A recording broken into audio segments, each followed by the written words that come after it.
South मुंबईमध्ये सुद्धा कचऱ्याचा ढीग असतो. मला वाटलं फक्त आमच्या उपनगरात ठाण्यात डोंबिवलीलाच कल्याणला हा कचऱ्याचा ढीग असतो दिवसभर. लोकांनी बघा ना, संसार आपले इथे फुटपाथवरच मांडले आहेत. मुंबईमध्ये असे असंख्य संसार असतील ना जे फुटपाथवरच नांदत असतील. मला वाटतं इथे म्युन्सिपाल्टीच्या साफसफाईचं ऑफिस आहे. बघा ना, इथे समोर सुद्धा आपल्याला ह्या गल्लीत दिसत आहेत किती संसार आहेत. ही सगळी मला वाटतं गुजराती काठियावाडची लोक आहेत कदाचित.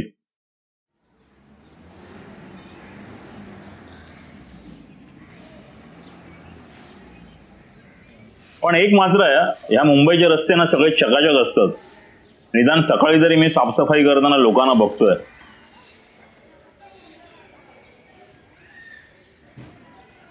ही अजून एक जुनी बिल्डिंग. हे हेरिटेज बांधकाम आहे ना, खरंच बघण्यासारखं आहे. आणि मी हे बघताना ना लोक अशी बघत असतात, काय बघतोय इतकं निरखून ह्या वास्तूंकडे. खरं तर काही काही लोकांना असं वाटतं ना की मी कोणीतरी म्युन्सिपाल्टीचा कोणी सरकार गव्हर्नमेंटचा माणूस आहे करून, आणि मग ते माझ्याकडे एक अप्रूपतेने बघत असतात की काय शूट करायला आलाय, काय शूट करतोय. आता ही बघा, ही त्याच्या समोरचीच एक दुसरी बिल्डिंग.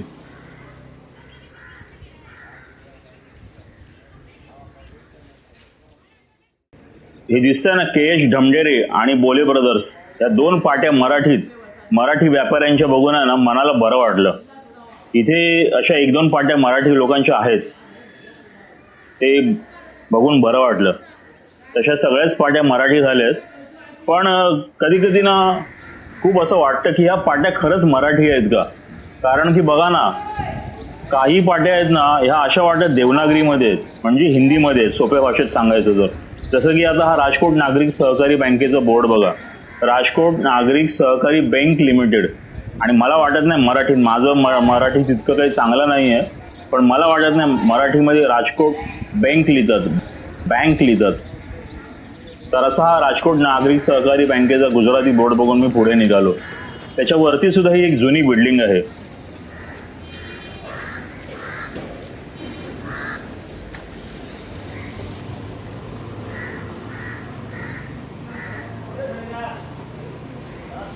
ह्या रस्त्याला, ह्या गल्ल्यांना ना किती वर्षाचा इतिहास असेल.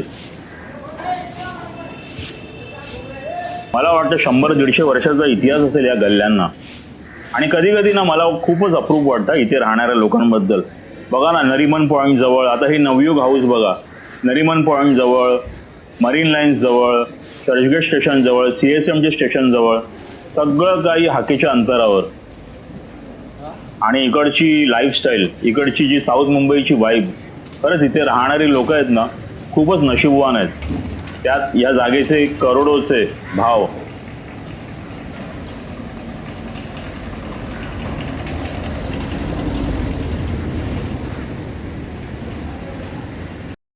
सगळ्या सकाळी सकाळी आहेत ना होलसेलचा माल उतरवायला ह्या सगळ्या गाड्या इथे आलेल्या आहेत.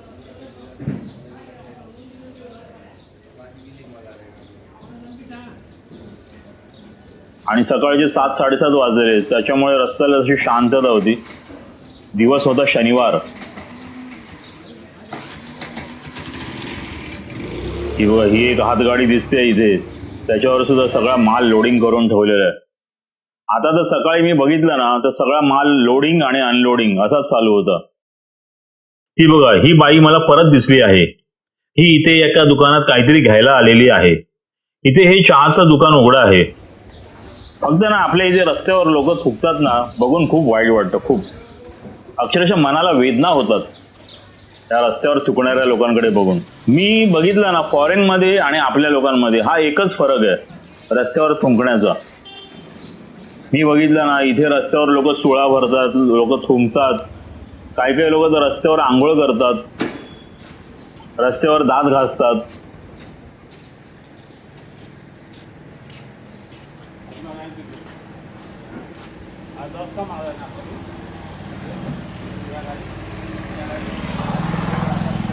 आता हे दोन भाऊ ट्रक मध्ये दरवाजा उघडून काहीतरी बघत आहेत.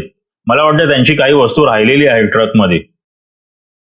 थोड्या वेळाने ही सगळी दुकानं उघडी होतील आणि इथे करोडो रुपयाचा व्यवहार होईल. जास्तीत जास्त दुकानं इथे गुजराती आणि मारवाडी लोकांची वाटतायत. खूपच कमी दुकानं महाराष्ट्रीयन लोकांची आहेत, अक्षरशः हाताच्या बोटावर मोजणारी. मुंबईमध्ये बघा ना, सकाळी 7 वाजल्यापासूनच लोकांची धावपळ सुरू होते. इथे प्रत्येक ठिकाणी एका बाजूला माल घेऊन आलेले ट्रक उभे आहेत. त्याच्यामध्ये भरपूर लोड केलेला माल असावा, जो थोड्या वेळाने इथे विकला जाईल. कारण की हे खूप मोठं होलसेल मार्केट आहे. इथे ह्या होलसेल मार्केटमधूनच बाकीच्या ठिकाणी माल जातो.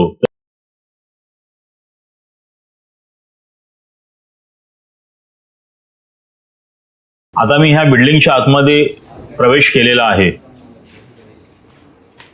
इथे खूपच काळोख होता.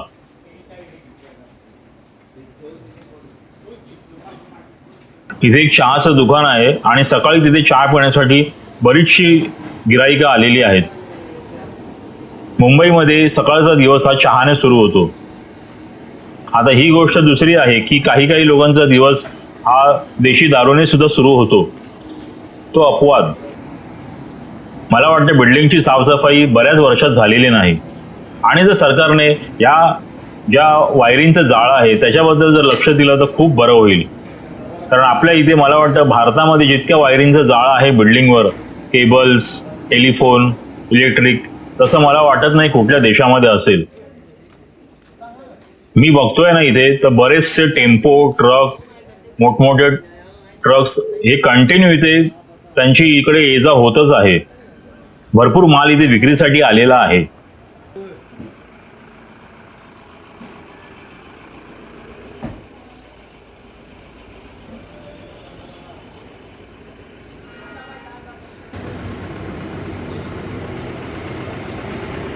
इथे एका ठिकाणी फळांच्या ज्यूसची तयारी चालू आहे. जागोजागी म्युन्सिपाल्टीचे कर्मचारी आपल्याला दिसत आहेत आणि हातगाड्या, ट्रक, काळ्या पिवळ्या टॅक्सी. आता बघा, मी पुढून ही गल्ली क्रॉस करून मी पुढच्या लेनमध्ये आलेलो आहे. मला वाटतं इथे काहीतरी समारंभ आहे, त्याच्यासाठी इथे मंडप उभारलेला आहे.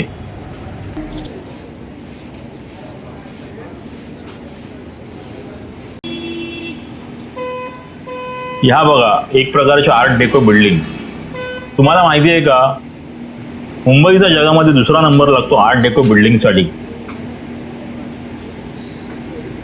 इंग्रजांनी आपल्यावर राज्य केलं त्यावेळेला ह्या मरीन लाईन्स एरियामध्ये आणि क्रॉफर्ड मार्केट एरियामध्ये बऱ्याचशा आर्ट डेको बिल्डिंग बांधल्या. मला वाटतं त्या चर्चगेट, मरीन लाईन्स, फोर्ट, त्याच्यानंतर बँड्रा ह्या ठिकाणी, इवन माटुंगा ह्या ठिकाणी आर्ट डेकोच्या बिल्डिंग आहेत. आता मी पुढचा रस्ता पकडलेला आहे, तिथे सुद्धा मी बघत आहे तर इथे बरीचशी दुकानं आहेत. गल्ल्या गल्ल्यांमध्ये बरीच दुकानं आहेत. माझा तर विचार येतो की ह्या प्रत्येक गल्लीमध्ये शिरून शूटिंग करावं, पण मी कुठल्या गल्लीमधून कुठे बाहेर पडेन यात नेम नाही. हे एक रांका ट्रेडर्सचं दुकान आहे.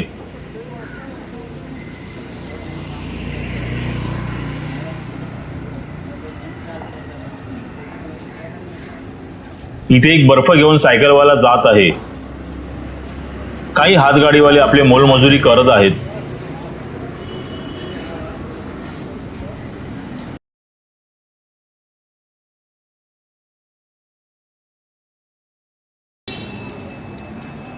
हे बघा, हे इथे एक जैन मारवाडी बांधवांचं मंदिर दिसत आहे. काही मुलं सकाळी सकाळी सायकलिंग करत आहेत.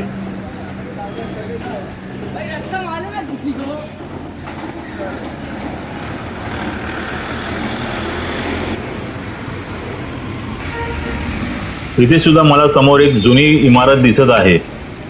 तिचं बांधकाम बघा, हेही सुद्धा हेरिटेज वास्तूमध्ये ही इमारत येते. सरकारने सांगितल्याप्रमाणे रस्तोरस्ती पदोपदी आपल्याला 200 करोडची सिमेंट कॉन्क्रीटची कामं होताना दिसत आहेत.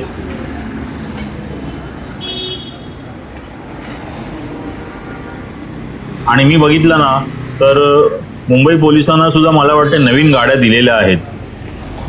महिंद्रा कंपनीच्या त्या XUV गाड्या आहेत.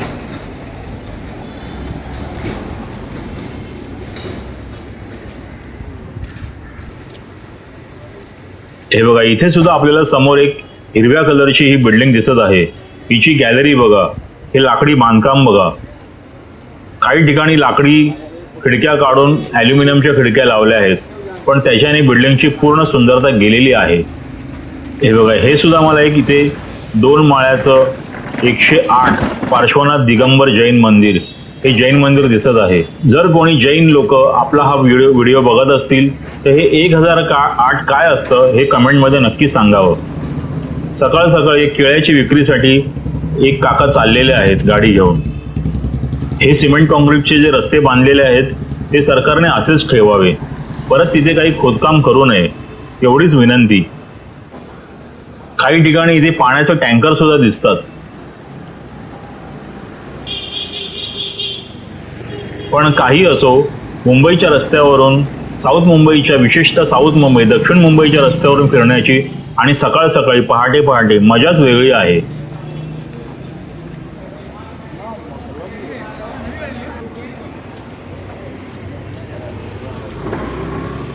आता मी भुलेश्वरच्या बसस्टॉपवर आलेलो आहे.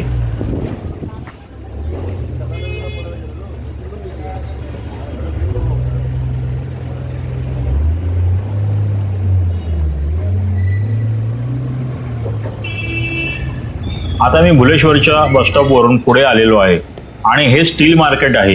ही जी दिसते समोर तुम्हाला, ही कंसारा बिल्डिंग. ही खूपच लांबच्या लांब बिल्डिंग आहे.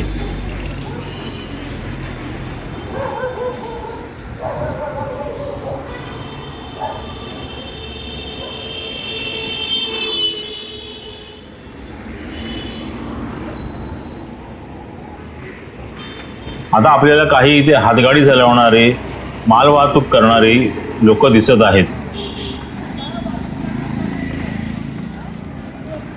काही कुटुंब फुटपाथवरच आपलं जेवण करत आहेत. एक नारळ पाणीवाला विक्रेता आपली नारळ पाण्याची गाडी घेऊन उभा आहे. आता नारळ पाणी पिण्याचे दिवस गेले. 80 रुपये 100 रुपये नारळ पाणी झालेलं आहे.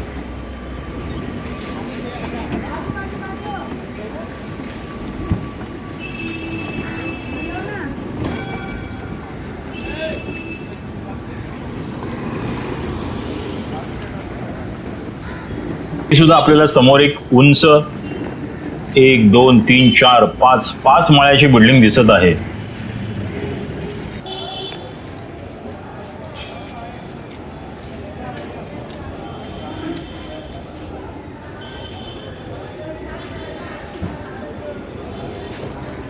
इथे सुद्धा एक श्री 1008 पार्श्वनाथ दिगंबर जैन मंदिर असं लिहिलेलं दिसत आहे. मला नक्की माहिती नाही हा 1008च नंबर आहे का, पण कदाचित तो लकी नंबर वगैरे असावा. ही सुद्धा एक जुनी बिल्डिंग इमारत दिसत आहे. इथे सुद्धा बघा, खिडक्यांना लाकडाची तावदानं आहेत. इथे एक महिला आपली गाय घेऊन बसल्या आहेत. अजून ह्या मुंबईमध्ये अशा गायी बऱ्याच तुम्हाला नाक्या नाक्यावर दिसतात.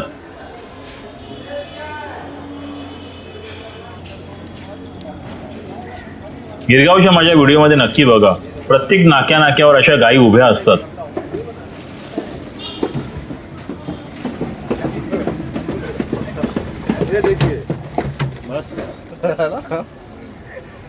इथे काही दुकानातले कर्मचारी साफसफाई करण्यासाठी तयार आहेत.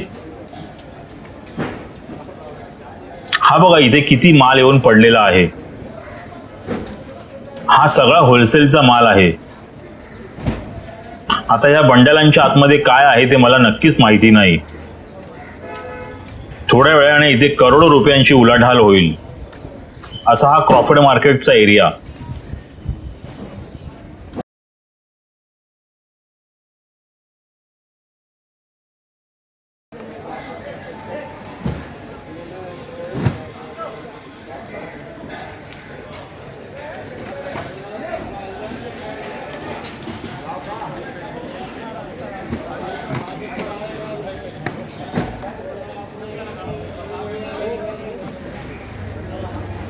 पण मी एक बघितलं, कंटिन्युअस इथे ना पोलिसांच्या गाड्या फिरत आहेत.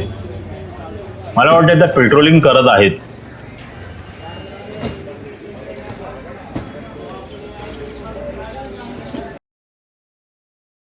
आता मी इथून या समोरच्या गल्लीत प्रवेश करत आहे.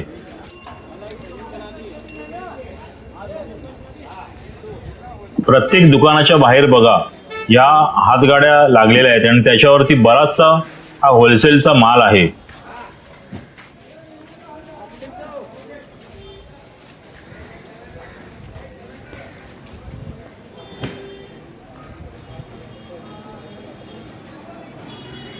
मला वाटतं भाजीचं हे मार्केट सुरू झालं आहे. हे काही फळ विक्रेते इथे बसलेले आहेत. रस्त्याच्या दोन्ही बाजूला असे फळ विक्रेते आहेत.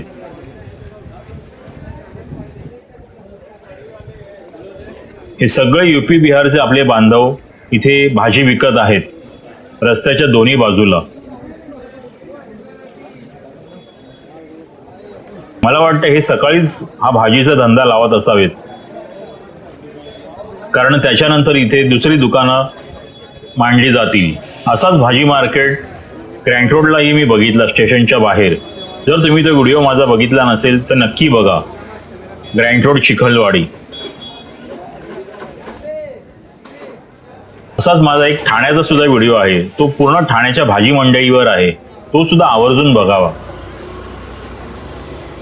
हे सगळे भाजी विक्रेते बघा आणि ह्या एरियातली लोक भाजी घेण्यासाठी आलेली आहेत. सकाळ सकाळी मी बघितलं ना, खूपच ताजी अशी भाजी आहे. टोमॅटो, काकडी, मका, पालक, रताळी. काही ठिकाणी आंबे सुद्धा विक्रीसाठी आहेत. हा बघा, हा या परिसरातील खूप मोठा व्यापारी दिसत आहे, कारण ह्याचं दुकान किती भरपूर मोठं आहे. दुसरी गोष्ट, ह्यांच्या मेहनतीला तोड नाही.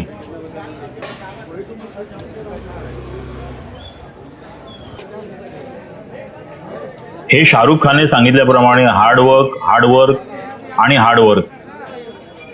एक पेपरवाले भाऊ आपल्या सायकलवरून पेपरचा गठ्ठा घेऊन जात आहेत.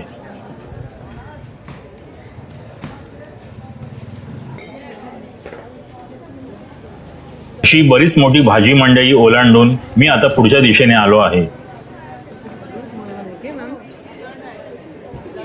आता भाजी मंडईच्या पुढे इथे काही हाराची दुकानं आहेत. इथे काही मराठी बांधव हाराची दुकानं घेऊन बसलेली आहेत. हार आणि फुलं.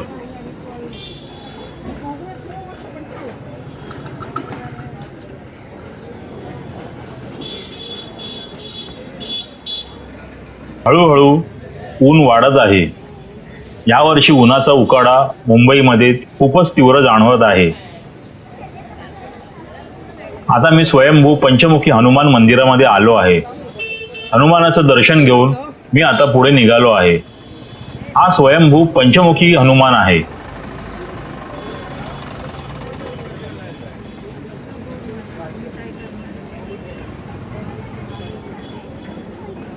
मगाशी म्हटल्याप्रमाणे थोड्या वेळानंतर इथे 10, 10:30, 11 नंतर इथे चालायला सुद्धा जागा नाही मिळणार, इतकी गर्दी होते.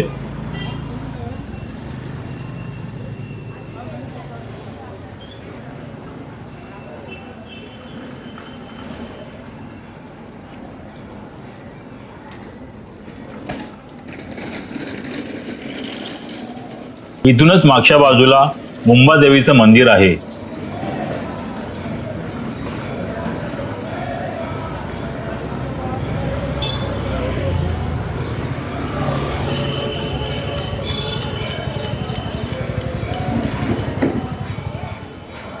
अठराशे अडतीस सालातलं हे जगदंबा मातेचं मंदिर आहे. इथे काही भाविक अगदी तन्मयतेने आरती करत आहेत. मी सुद्धा त्या आरतीमध्ये भाग घेऊन पुढे निघालो.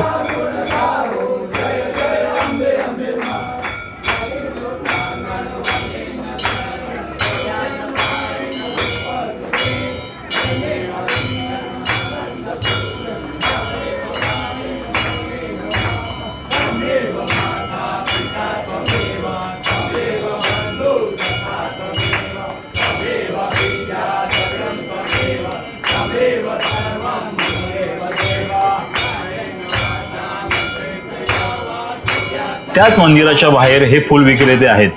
त्यांना सुद्धा आपल्या ब्लॉगमध्ये मी सहभागी करून घेतला आहे. भारतामध्ये मुख्यत्वे मुंबईमध्ये तुम्ही कधीही जा, तुम्हाला रात्री जा, दुपारी जा, कुठल्याही वेळेस जा, तुम्हाला एक गोष्ट नक्की जाणवेल, कधीही रस्ता खाली नसतो. तिकडे लोकच लोक असतात. तिथे सुद्धा आपल्याला एक जुनी बिल्डिंग दिसत आहे. इथे जितक्या गल्ल्या आहेत तिथे मला वाटत नाही जगाच्या कानाकोपऱ्यात एवढ्या गल्ल्या कुठेही असतील. तर आता मी इथेच थांबत आहे. आता आपण भेटूया पुढच्या ब्लॉगमध्ये.